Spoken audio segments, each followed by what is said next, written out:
como fórmula hacia el tema de que es pecado de la crisis, es precisamente de caricaturizar eso. No, es que esa no es la propuesta.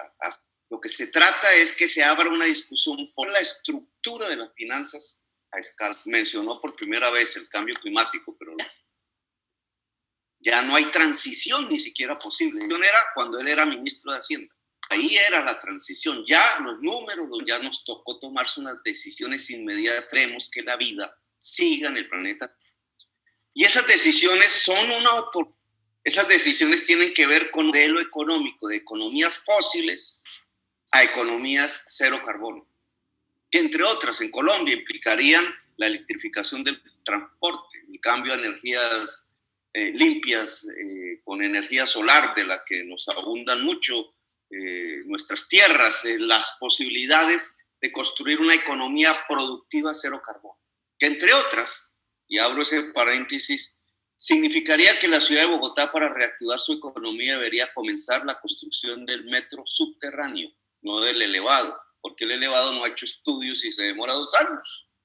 Mientras el otro, que ya tiene todos los estudios, podría, cambiando ciertas tecnologías por intensividad de puestos de trabajo, podría ser uno de los grandes reactivadores de la economía y de los puestos de trabajo una vez pase la pandemia dentro de Bogotá. Pero ¿esto qué tiene que ver el cambio climático? El cambio climático puede provocar 100 virus como los que estamos viviendo.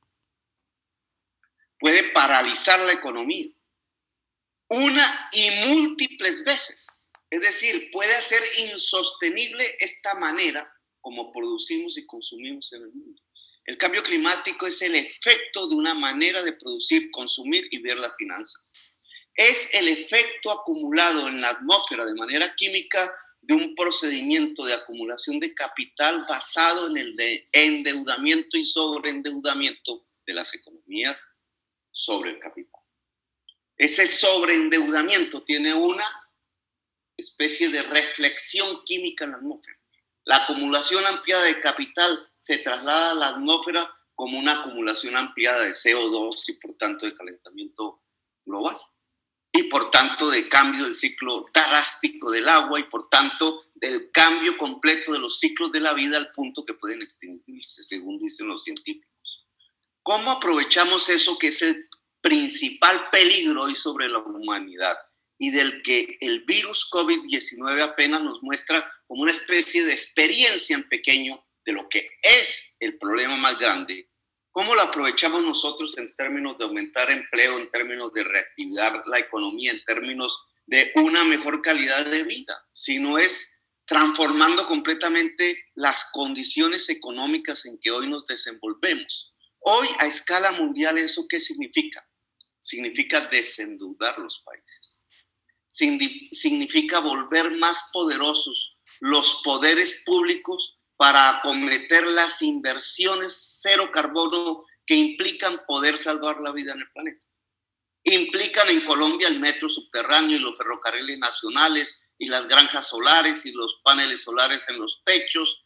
Implica la revitalización natural del espacio geográfico que es Colombia. Implica el crecimiento del empleo verde en centenares de miles de puestos de trabajo que se pueden agenciar a partir de este tipo de reactivación. Implica una agricultura que no se base sobre combustibles fósiles, implica unas máquinas industriales que se liguen a la electricidad y una electricidad que se ligue a la energía solar, etc.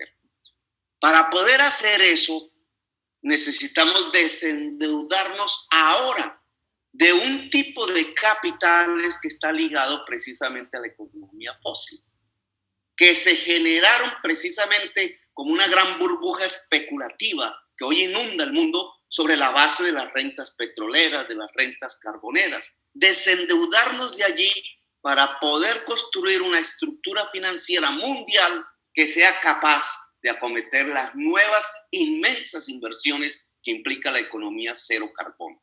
Por eso hablar y caricaturizar el tema del desendeudamiento como si fuese una especie de populismo y de pedirle al gobierno de Colombia entonces que deje de pagar mañana el servicio de la deuda externa no sirve para el debate.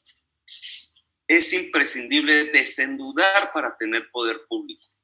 Y es imprescindible tener poder público para acometer las necesarias e inmediatas mega inversiones que implica pasar de una economía fósil a una economía cero carbono. Y eso lo tenemos que hacer también en Colombia. Y ya no es dentro de 10 años, es ahora. Gracias, presidente.